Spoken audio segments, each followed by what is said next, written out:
Hello students, आप सभी का स्वागत है हमारे यूट्यूब चैनल जी मास्टर जी में। आज हम करने जा रहे हैं क्लास 9th का सामाजिक विज्ञान का लोकतंत्र जिसका हमारा पार्ट 1 है लोकतंत्र क्या, लोकतंत्र क्यों।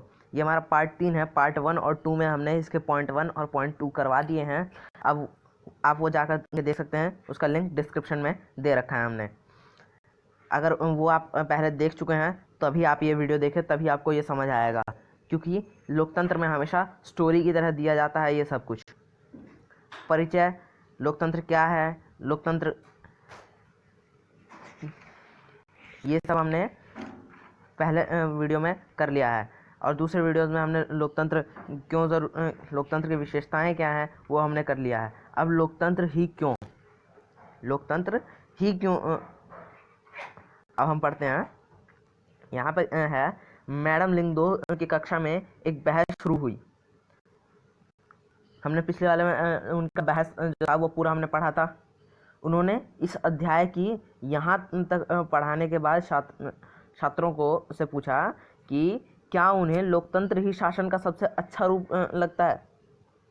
इस सवाल पर सबने कोई ना कोई टिप्पणी की, सबने अलग अलग टिप्पणी की, क्योंकि सभी का अलग अलग मत था। अब लोकतंत्र के गुणों पर चर्चा उन्होंने अब वो फिर से कर रहे हैं।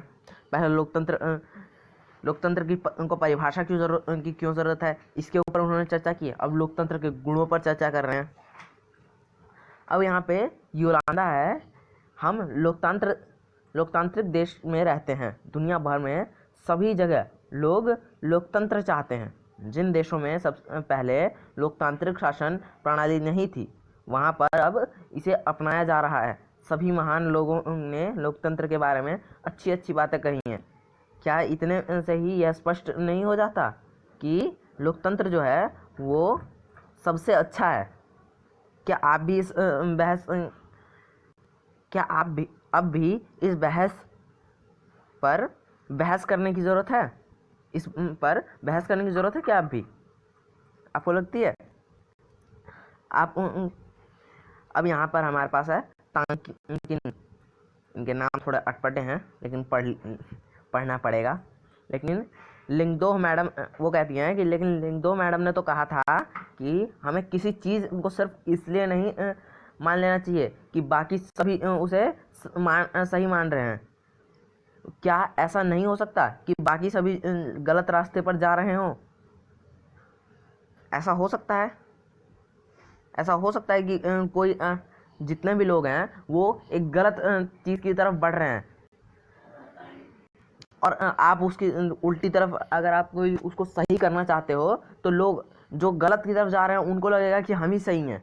भाई, आप अकेले उस रास्ते पे जा रहे हो तो जो भीड़ में जाता है उसे लोग सही कहते हैं, और जो अकेले उनसे अलग अपना रास्ता चुनना चाहता है ना, उसे कई बार लोग है ना कहते हैं कि आप गलत हो, आपको इस रास्ते पे ना जा करके इस रास्ते पे जाना चाहिए, ये काम करना चाहिए। अब इस बात पे जैनी कहती है, हाँ यह गलत रास्ता ही है। लोकतंत्र ने हमारे देश को क्या दे दिया है? आधी सदी से ज़्यादा समय से लोकतंत्र है, तब भी देश में इतनी अधिक गरीबी है। ये कहती है कि लोकतंत्र गलत है। आधी सदी से ज़्यादा से है ना लोकतंत्र लागू है, लेकिन अभी भी इतनी अधिक गरीबी है, फिर लोकतंत्र तो गलत ही हुआ। तो अब रेबियान कहती है, लेकिन लोकतंत्र इसमें क्या कर सकता है? क्या हमारे यहाँ लोकतंत्र के कारण गरीबी है यहाँ, या फिर लोकतंत्र होने के बावजूद भी गरीबी है? अब देखो, ये कहती है लोकतंत्र इसमें क्या कर सकती है। यहाँ लोकतंत्र के कारण गरीबी है या फिर लोकतंत्र होने के बावजूद भी गरीबी है? यहाँ पे ये कह रही है। अब हम आगे आगे देखते हैं। आगे यहाँ पे अब जैनी है, जैनी कह रही है जो भी है इससे क्या फ़र्क पड़ता है, मुद्दा यह है कि हम इसे शासन के सर्वश्रेष्ठ रूप ही मान सकते हैं। इसे हम शासन का सर्वश्रेष्ठ रूप ही मान सकते हैं। लोकतंत्र का मतलब है अराजकता, अस्थिरता, भ्रष्टाचार और दिखावा। इन्होंने लोकतंत्र का एक मतलब, ये जो जैनी है उसने कहा है लोकतंत्र का मतलब अराजकता यानी कि अस्थिरता, भ्रष्टाचार, अस्थिरता, उस पर कोई मतलब एक स्थिर नहीं है, वो उसमें हमेशा बदलाव आते रहते हैं। भ्रष्टाचार के बारे में तो आप सभी जानते हैं। यहाँ पर नेता लोग, हमारे देश में ही देख लीजिए, नेता लोग, कई नेता हैं, जैसे कांग्रेस पार्टी का ही उदाहरण ले लीजिए। वहाँ पे कई नेता ऐसे निकले हैं और उनके ऊपर जो भ्रष्टाचार करके उन्होंने लाखों करोड़ों कमाए हैं, और आज भी उनका काला धन कई बार निकल के सामने आता है। कई बार ऐसे लोग पकड़े जाते हैं। न्यूज़ में आपने सुना होगा, राजनेता आपस में ही लड़ते रहते हैं, देश की परवाह किसे है। इस पर पाइमोन कहता है, तो फिर इसी जगह कौन सी प्रणाली होनी चाहिए? तो फिर इसकी जगह कौन सी प्रणाली होनी चाहिए? क्या अंग्रेजी हुकूमत वापस लाई जाए? बाहर से किसी राजा को देश पर शासन के लिए बुलाया जाए? वो एक तरह से टिप्पणी देते हुए कहता है कि अगर ये सही नहीं है तो क्या हमें पहले अंग्रेज़ों वाली सरकार वापस लानी चाहिए, या फिर किसी बाहर देश से राजा को बुला के लाते हैं और उसे शासन करने के लिए बुलाते हैं, बाहर से किसी देश के राजा को। तो रोज़ बोलती है कि पता नहीं, पर मुझे लगता है कि देश को एक मजबूत नेता की ज़रूरत है। ऐसा नेता कि जिसे चुनाव की संसद की परवाह ना हो। एक ही नेता के पास सारे अधिकार हों, देश के हित में जो कुछ ज़रूरी हो सब वह करने में सक्षम होना चाहिए। सिर्फ इसी से देश से गरीबी और भ्रष्टाचार खत्म होंगी। कोई पीछे से चिल्लाया, इसी को तानाशाह कहते हैं। क्लास में होता है ना, कोई पीछे से चुपके से चिल्ला देता है, वैसे ही इसमें पीछे से एक चिल्लाता है, इसे तो तानाशाह कहते हैं, इसे तानाशाही शासन कहते हैं। इसी पर दो ही कहती है, अगर वह व्यक्ति सत्ता का उपयोग सिर्फ अपने लिए और अपने परिवार के लिए करने लगे तो क्या होगा? अगर वह खुद भ्रष्टाचार हो तो? अब इसने उस बात पे कहा है, अगर वो व्यक्ति इन सब ताकतों का इस्तेमाल अपने परिवार के लिए करने लगे, अगर वो खुद भ्रष्टाचारी हो तो? इस पर रोज कहती है, मैं सिर्फ ईमानदार, संजीदा और मजबूत नेता की बात कर रही हूँ। तो दो ही कहती है, यह ठीक नहीं है, तुम वास्तविक लोकतंत्र की तुलना आदर्श तानाशाही के साथ कर रही हो। हमें आदर्श की तुलना आदर्श के साथ और वास्तविक की तुलना वास्तविक से करनी चाहिए। ज़रा तानाशाहों के वास्तविक जीवन के बारे में पढ़ो, वे सबसे ज़्यादा भ्रष्ट, स्वार्थी और क्रूर होते हैं। होता सिर्फ यह है कि हमें उनके बारे में जानकारियाँ उपलब्ध नहीं हो पाती, और सबसे बड़ी गड़बड़ तो यह है कि आप उन्हें सत्ता से हटा भी नहीं सकते, है ना? आप उसको हटा भी नहीं सकते। मैडम लिंगदो इस चर्चा को पूरा दिलचस्पी से सुन रहे थे। अब उन्होंने हस्तक्षेप किया। उन्होंने कहा, तुम सब लोग इतने मगन होकर इस बहस में लगे थे, यह देखकर मुझे खुशी हुई। मुझे नहीं मालूम कौन सही है कौन गलत है, यह तो आप लोग सुलझाएंगे, पर मुझे लगा कि आप खुले दिमाग से बातें कर रहे हैं। अगर किसी ने आपको रोकने की कोशिश की होती या आपको अपनी बात कहने के लिए सज़ा दी होती तो निश्चित रूप से आपको बहुत बुरा लगता। क्या आप ऐसा उस देश में कर सकते हैं जहां लोकतंत्र ना हो? क्या यह लोकतंत्र के पक्ष में एक अच्छा तर्क है? अब मैम ने कहा कि आप जो बातें कर रहे थे, अगर इसके ऊपर आपको कुछ सज़ा देता तो ये गलत होता ना, आपको बुरा लगता। ये आप सिर्फ लोकतंत्र में कर सकते हो। जिस देश में लोकतंत्र नहीं है वहाँ पर आप ऐसा करते तो आपको सज़ा मिलती। क्या यह एक लोकतंत्र की एक अच्छा तर्क नहीं है लोकतंत्र के पक्ष में? अब आगे बढ़ते हैं। अगला हमारा पॉइंट है लोकतंत्र के खिलाफ तर्क। लोकतंत्र के खिलाफ की अब यहाँ पे बातें चल रही हैं। इस चर्चा में लोकतंत्र के खिलाफ वे अधिकांश तर्क सामने आए हैं जिन्हें हम आमतौर पर सुनते हैं। यह तर्क कुछ इस प्रकार के होते हैं। अब ये लोकतंत्र के खिलाफ तर्क हैं, ये आपको याद होने चाहिए। एग्जाम्स में ये पॉइंट्स आपको पक्की तरह से आते हैं ये ऐसे पॉइंट्स। लोकतंत्र में नेता बदलते रहते हैं, इससे अस्थिरता पैदा होती है। लोकतंत्र का मतलब सिर्फ राजनीतिक लड़ाई है, और सत्ता का खेल है। क्या है? नैतिकता की कोई यहाँ नैतिकता की कोई जगह नहीं है। लोकतांत्रिक व्यवस्था में इतने सारे लोगों से बहस और चर्चा करनी पड़ती है कि हर फैसले में देरी होती है। ये लोकतंत्र की बुराइयां बताई जा रही हैं हमें, और इनमें से आपको ऐसा क्वेश्चन ज़रूर आ जाएगा कि लोकतंत्र की जो हमारे दिक्कतें हैं या उनके जो बुरी चीज़ें हैं उनके बारे में, इसके ऊपर कुछ टिप्पणी कीजिए, या फिर लोकतंत्र की क्या बुराइयां हैं। ऐसे आपको ये 2 से 3 मार्क्स में आ सकते हैं। हमारा चौथा पॉइंट है, चुने हुए नेताओं को लोगों के हितों का पता नहीं होता, इसके चलते खराब फैसले होते हैं। लोकतंत्र में चुनावी लड़ाई महत्वपूर्ण और खर्चीली होती है, इसलिए इसमें भ्रष्टाचार होता है। सामान्य लोगों को पता नहीं होता कि उनके लिए क्या चीज़ ठीक है, क्या चीज़ बुरी है, इसलिए उन्हें किसी चीज़ का फैसला नहीं करना चाहिए। अब सामान्य लोगों को पता नहीं होगा ना कि उनके लिए क्या चीज़ अच्छी है और क्या चीज़ बुरी है, इसलिए उन्हें किसी चीज़ का फैसला नहीं करना चाहिए। यहाँ पर ऐसी एक बुराई है लोकतंत्र में। अब आगे हम पढ़ते हैं, क्या लोकतंत्र के खिलाफ कुछ और भी बातें हैं? अगर आप कोई और बात बता सकते हैं तो हमें कमेंट में लिख के ज़रूर बताइएगा। नीचे कमेंट सेक्शन में आपके लिए खुला हुआ है, आप अपने मन के विचार हमें बता सकते हैं। जो आपके मन में रह गई हो आप हमें कमेंट में ज़रूर बताइए। अगर आपके मन में कोई और लोकतंत्र के खिलाफ कुछ बातें हों तो आप ज़रूर हमें कमेंट में बताइएगा। इनमें से कौन सा तर्क मुख्य रूप से लोकतंत्र पर ही लागू होता है? इनमें से कौन सा तर्क किसी भी तरह की सरकार द्वारा सत्ता का दुरुपयोग करने के मामले में लागू नहीं होता? इनमें से किस तर्क से आप सहमत हैं? इनमें से किस तर्क से आप 100% 100% सहमत हैं? ये हमें ज़रूर बताइएगा। निश्चित रूप से लोकतंत्र सभी समस्याओं को ख़त्म करने वाला जादू की छड़ी नहीं है। यहाँ पे देखिए हमें एक कार्टून दिया हुआ है। फिर से यहाँ पर कार्टून जो है वो कह रहा है, यह कार्टून ब्राज़ील का है जिसे तानाशाह के लंबे दौर का अनुभव है। इसका शीर्ष है तानाशाही का छुपा पक्ष। यह कार्टून में किसे छुपे पहलू का उजागर किया गया है? क्या हर तानाशाही का एक पक्ष छुपा है?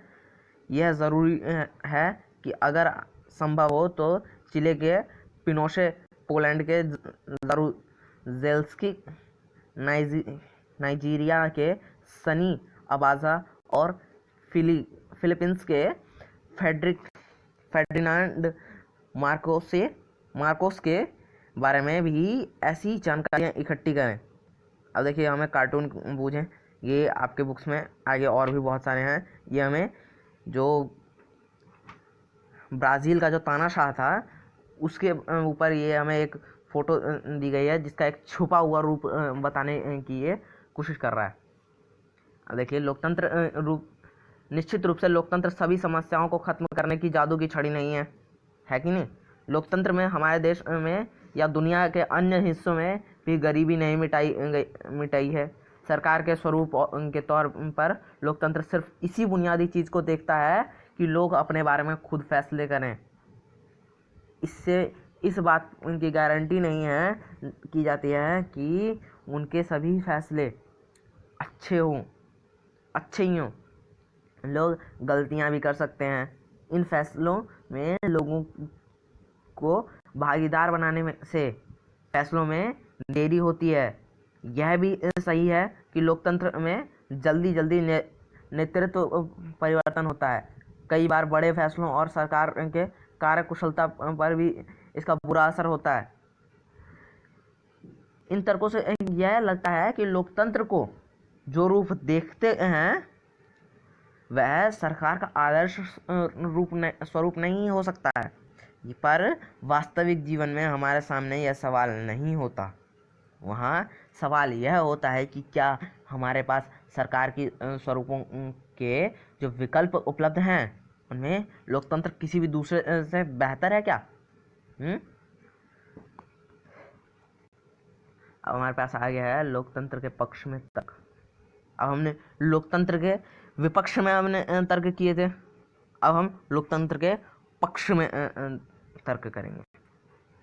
चीन में 1958 से 1961 के दौरान पड़ा अकाल विश्व इतिहास का अब तक ज्ञात सबसे भयावह अकाल था। इसमें करीब 3 करोड़ लोग भूख से मरे। उन दिनों भारत की आर्थिक स्थिति चीन से कोई बहुत अच्छी नहीं थी, फिर भी भारत में चीन के समान अकाल और भूखमरी की स्थिति नहीं आई।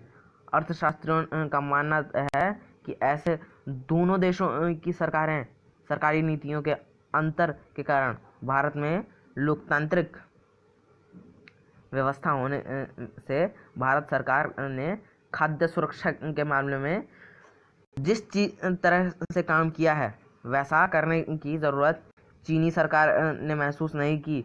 अर्थशास्त्रियों ने यह भी कहना है, अर्थशास्त्री जो थे उनका ये भी कहना है कि किसी भी स्वतंत्र और लोकतांत्रिक देश में कभी भी बड़ा अकाल और बड़ी संख्या में भूखमरी नहीं हुई है। अर्थशास्त्री जो हैं, अर्थशास्त्री मतलब कि वो हो गए जो हमारे मतलब किसी देश या किसी व्यक्ति का ग्रोथ रेट या फिर हमारे आगे आने वाला फ्यूचर किस चीज़ में ज़्यादा हो सकता है, इन सब चीज़ों का अनुमान लगाते हैं। अर्थशास्त्री हमारे कौन से देश में ज़्यादा इनकम है, कौन देश ज़्यादा इनकम वाला है वगैरह वगैरह, ये सब चीज़ों उनको इन सब चीज़ों का लेखा जोखा वो करते हैं।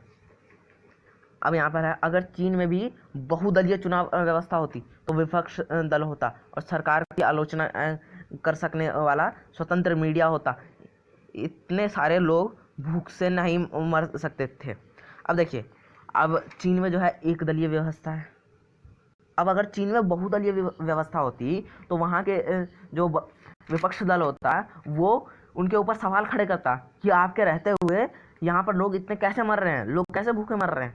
तो उन्हें जो है इसके ऊपर कानून बनाने पड़ते, उन्हें इसके लिए उनको लोगों को सुविधाएं देनी पड़ती। नहीं तो उनको पता था अगर हम जो हैं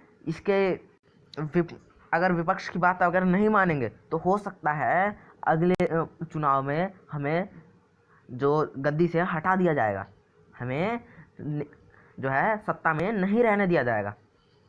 वहाँ पर स्वतंत्र मीडिया होती जो कि है उनकी बुराइयों के बारे में लोगों को साफ साफ बता पाती। जैसे भारत में है बहुदलीय व्यवस्था है, यहाँ पर स्वतंत्र मीडिया है।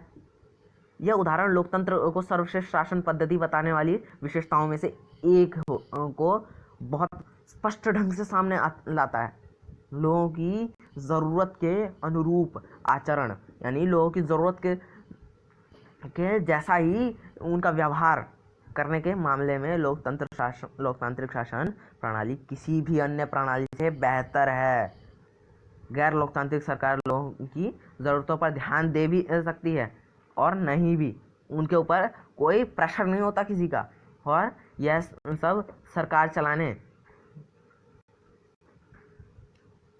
वालों की मर्जी पर निर्भर करेगा। अगर शासकों को कुछ करने की ज़रूरत नहीं लगती तो उनको लोगों की इच्छा के अनुरूप काम करने की ज़रूरत नहीं है। पर लोकतंत्र में यह ज़रूरी है कि शासन करने वाले आम लोगों की ज़रूरतों पर तत्काल ध्यान दें। जो लोकतंत्र में हैं उनको शासन करने वालों को आम लोगों की ज़रूरतों का ध्यान देना पड़ता है, नहीं तो उनको पता है तो अगर अभी 5 साल तो हम बैठ जाएंगे आराम से, कुछ काम नहीं करेंगे, भ्रष्टाचार करेंगे, खूब पैसे कमाएंगे और उसके बाद तो हमें उखाड़ के फेंक देगी अगर काम नहीं करेंगे तो।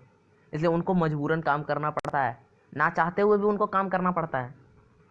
लोकतांत्रिक शासन पद्धति दूसरों से बेहतर है क्योंकि यह शासन का अधिक जवाबदेह वाला स्वरूप है। यानी जो सरकार में बैठी है सत्ता, उसका हम जो आम जनता है उसको जवाबदेह है, उसको पूछने का हक है आम जनता को कि आपने हमारे लिए अब तक किया क्या, आपने तो कुछ किया ही नहीं, तो हम आपको क्यों रखे सरकार में। अब गैर लोकतांत्रिक सरकारों की तुलना में लोकतंत्र सरकारों के बेहतर फैसले करने का एक अन्य कारण यह भी है, लोकतंत्र का आधार व्यापक चर्चा और बहसें हैं। लोकतांत्रिक फैसले में हर एकदम ज़्यादा लोग शामिल होते हैं, चर्चा करने के फैसले होते हैं, बैठकें होती हैं। अगर किसी एक मसले पर अनेक लोगों ने की सोच लगी हो तो उसमें गलतियों की गुंजाइश कम से कम हो जाती है। अगर देखिए, अगर आप कोई क्वेश्चन कर रहे हैं, अगर आपने कोई क्वेश्चन का आंसर लिखा, आपने कुछ लिखा, आपने किसी और से सलाह मांगी, वो उसमें थोड़ा और सुधार करवाएगा। आप और 2 लोगों से जा कर के बात करेंगे, वो उसमें और सुधार करवाएगा। और अगर आप ऐसे ही 4-5 लोगों से बात करेंगे तो आपका एक बढ़िया सा आंसर निकल के आएगा। आप एक क्वेश्चन का है एक बढ़िया सा आंसर लिख सकते हैं, जिससे आपको, अगर आप एग्ज़ाम में उसे लिखेंगे तो उसको ज़्यादा से ज़्यादा मार्क्स मिले, है कि नहीं। अगर वही आप अगर खुद से लिखते हैं तो उसमें गलतियों की गुंजाइश बढ़ जाती है, कि उसमें ज़्यादा चांसेस है कि गलतियाँ होंगी। अगर वही आप 4-5 लोग मिल कर के वो आंसर लिख रहे हैं तो उसमें गलतियाँ होने की चांसेस कम है। लेकिन इसमें कुछ ज़्यादा समय ज़रूर लगेगा, लेकिन महत्वपूर्ण मसलों पर थोड़ा समय लेकर फैसले करने के अपने लाभ भी हैं। ज़्यादा टाइम लेने से उसके लाभ भी हैं। इससे ज़्यादा उग्र और गैर जिम्मेवार फैसले लेने की संभावना घटती है। इस प्रकार लोकतंत्र को बेहतर निर्णय लेने की संभावना बढ़ाता है, यानी उसको एक परफेक्ट जो है वो निर्णय ले सकता है। इसी से जुड़ा तीसरा तर्क यह भी है, लोकतंत्र मतभेदों और टकरावों को संभालने का तरीका उपलब्ध कराता है। मतभेद यानी बीच में जो लोगों के बीच में जो मतभेद होता है या टकराव होता है, लड़ाई होती हैं, जातिवाद या फिर किसी कास्ट, जातिवाद, भारत में तो मेनली जातिवाद ही है। इन सब चीज़ों को या फिर उनके बीच में जो लड़ाइयाँ वगैरह हो जाती हैं, इन सब चीज़ों को संभालने का तरीका उपलब्ध कराता है। किसी भी समाज में लोगों के हितों और विचारों में अंतर होगा ही। भारत की तरह भारी सामाजिक विविधता वाले देश में इसी तरह का अंतर और भी ज़्यादा होता है। अगर अलग अलग इलाकों में अलग अलग समूहों के लोग रहते हैं, विभिन्न भाषाएं बोलते हैं और उनकी धार्मिक मान्यताएं अलग अलग हैं, जातियां भी जो अलग अलग हैं, दुनिया को ये सभी अलग अलग दृष्टिकोण से देखते हैं और उनकी पसंद में भी अंतर है। अब देखिए, हम जिस समाज में रहते हैं वहाँ पे अलग अलग प्रकार के अलग अलग डिफरेंट टाइप्स के लोग रहते हैं। कोई हिंदू है, कोई मुसलमान है, कोई सिख है, कोई ईसाई है, कोई छोटा है, कोई बड़ा है, कोई ज़्यादा पैसे कमाता है, कोई कम पैसे कमाता है। वैसे ही यहाँ पर जो है अलग अलग दृष्टिकोण से देखते हैं लोग, है कि नहीं। उनके पसंद भी अलग होंगे। एक समूह की पसंद और दूसरे समूह की पसंद पसंद से में टकराव भी होता है। ऐसे टकराव को कैसे सुलझाएंगे? इसे ताकत के बल पर सुलझाया जा सकता है। जिस समूह के पास ज़्यादा ताकत होगी वह दूसरे को दबा देगा और कमज़ोर समूह को इसे मानना पड़ेगा, लेकिन इससे नाराज़गी और असंतोष पैदा होगा। ऐसी स्थिति में विभिन्न समूह ज़्यादा समय तक साथ नहीं रह सकते। लोकतंत्र इसे समस्या का एकमात्र शांतिपूर्ण समाधान उपलब्ध कराता है। लोकतंत्र में कोई भी स्थायी विजेता नहीं होता और कोई स्थायी रूप से पराजित नहीं होता। तो विभिन्न समूह एक दूसरे के साथ शांतिपूर्ण ढंग से रह सकते हैं। भारत की तरह विविधता वाले देश को लोकतंत्र ही एकजुट बनाए हुए है। हमारे देश में आप देख सकते हैं, जैसे बहुत हमारे देश में कहते हैं थोड़ी हमारे देश पे कुछ दूर पे खाना बदल जाता है, थोड़ा और आगे जाते हैं तो बोली बदल जाती है, थोड़ा और आगे जाते हैं लोगों का रहन सहन ही बदल जाता है। वह ऐसे देश को संभालने के लिए ना सबसे बढ़िया जो तरीका है वो ना ही राजशाही है ना तानाशाही है। सबसे बढ़िया तरीका है लोकतंत्र। बेहतर सरकार और सामाजिक जीवन पर प्रभाव के हिस्से से ये 3 तर्क लोकतंत्र को काफ़ी मजबूत साबित करते हैं। लेकिन लोकतंत्र के पक्ष में सबसे मजबूत तर्क उससे बनाने वाली सरकार के कामकाज से जुड़ा नहीं है। यह तर्क लोकतंत्र और नागरिकों के रिश्ते का है। लोकतंत्र में नागरिकों की जो हैसियत होती है वह किसी और व्यवस्था में नहीं होता। अगर इस व्यवस्था में बेहतर फैसले लेने और उत्तरदायी सरकार चलाने का काम ना भी हो तब भी यह दूसरों से बेहतर है। लोकतंत्र नागरिकों का सम्मान बढ़ाता है, यानी लोकतंत्र जो है वो नागरिकों का सम्मान बढ़ाता है। ऐसा नहीं है कि वो किसी व्यक्ति को ज़्यादा अधिकार दे रहा है, किसी व्यक्ति को कम अधिकार दे रहा है। आप वोट देने जाते हैं या फिर आपके पेरेंट्स जो है वोट देने जाते हैं तो आपने देखा होगा आपके पेरेंट अगर किसी के यहाँ पे जॉब कर रहे हैं या फिर जिसके यहाँ पे आपके पेरेंट्स अगर आपके यहाँ पे कोई जॉब कर रहा है तो दोनों को वोट देने के लिए एक ही लाइन में लगना पड़ेगा, एक ही तरीके से उनका एक ही वैल्यू होगी। इसलिए वो सम्मान बढ़ाता है कि हमें भी अगर कोई छोटा व्यक्ति हो तो उसे भी फील कराता है कि आप वो जो आदमी है जो 1 करोड़ या 1 लाख रुपए महीने कमा रहा है उसके बराबर हो। अगर आप 10,000 रुपये या 20,000 रुपये महीने भी कमा रहे हो तो भी आप उसके बराबर हो, आपको समान अधिकार प्राप्त हैं। लोकतंत्र राजनीतिक सम्मान के सिद्धांत पर आधारित है। लोकतंत्र जो है वो राजनीतिक सिद्धांत पर आधारित है। यहाँ सबसे गरीब और अनपढ़ को भी वही दर्जा प्राप्त होता है जो अमीर और पढ़े लिखे लोगों को। लोग जो हैं वो किसी शासक की प्रजा ना होकर खुद अपने शासक हैं, यानी वो किसी और की प्रजा नहीं है, वो खुद पर राज करते हैं। अगर वे गलतियां करते हैं तब भी वे खुद इसके लिए जवाबदेह होते हैं। लोकतंत्र के पक्ष में आखिरी तर्क यह है कि लोकतांत्रिक व्यवस्था दूसरों से बेहतर है क्योंकि इसमें हमें अपनी गलती ठीक करने का अवसर भी मिलता है, जिसे हम अपने जैसा कि हम अपने हमने ऊपर देखा। इस बात की गारंटी कोई गारंटी नहीं है कि लोकतंत्र में कोई गलती नहीं होती है। उन्होंने ये गारंटी तो नहीं दिया कि उसमें कोई गलती नहीं होती। किसी भी किस्म की सरकार इस बात की गारंटी नहीं दे सकती कि इस मामले में लोकतंत्र का लाभ यह है, कोई भी गारंटी नहीं दे सकती। इस मामले में लोकतंत्र का यह लाभ है कि इसमें गलतियों का ज़्यादा देर तक छुपाए भी नहीं रखा जा सकता। इन गलतियों को सार्वजनिक चर्चा में की गुंजाइश लोकतंत्र में होती है। सार्वजनिक जो चर्चा होती है वो होने की गुंजाइश भी लोकतंत्र के पास भी होती है और फिर इसमें सुधार करने की गुंजाइश भी है। इसका मतलब यह है कि या तो शासक समूह अपना फैसला बदले या फिर शासक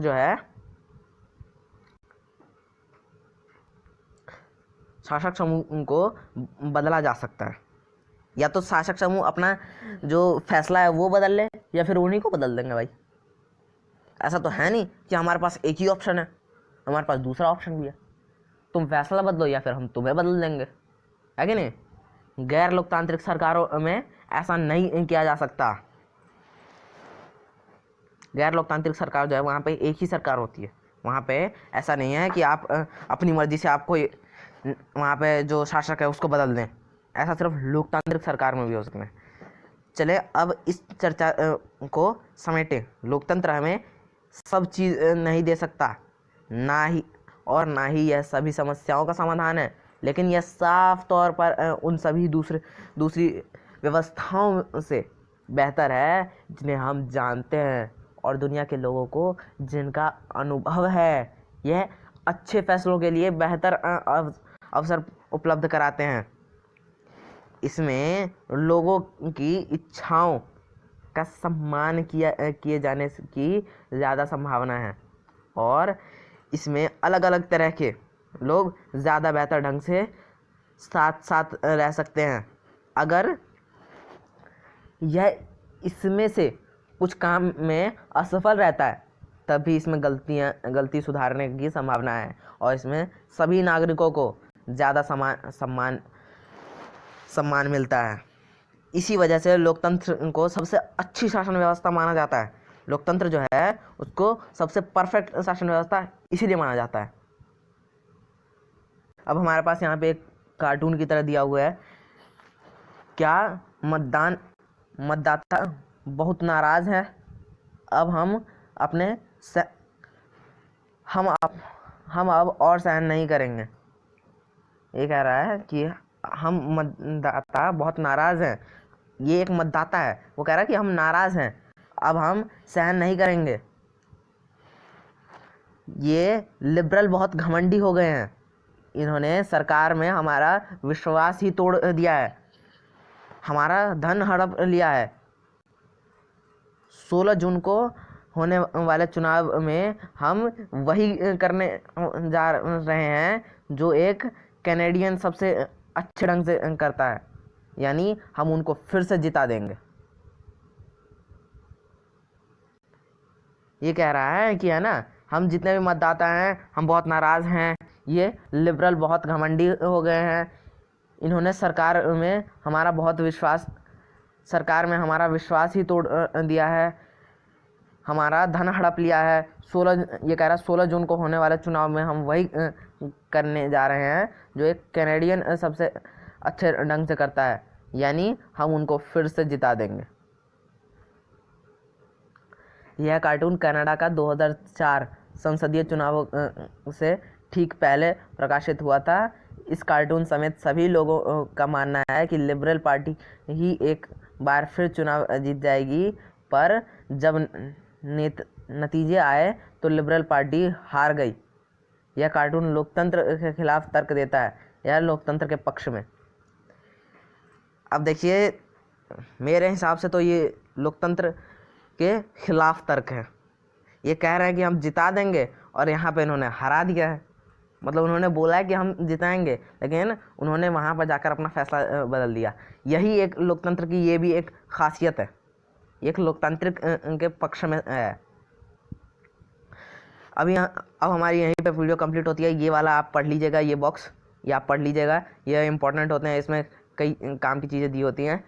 अगले वीडियो में हम करेंगे लोकतंत्र के वृहत्तर अर्थ, अलग अलग इसके बहुत बड़े बड़े अर्थ, इसके सभी पॉइंट्स हम करेंगे और इसके बाद हम इसके प्रश्नोत्तर भी करेंगे। अगर आपको हमारी वीडियो पसंद आए तो हमारे वीडियो को लाइक कीजिएगा, अपने फ्रेंड्स के साथ शेयर कीजिएगा ताकि हम उनकी भी हेल्प कर सकें। और अगर आपको ऐसी वीडियो और चाहिए तो हमारे चैनल को सब्सक्राइब कर लीजिएगा ताकि हम आपके लिए और ऐसी अच्छी वीडियोज़ लाते रहें। Thanks for watching this video.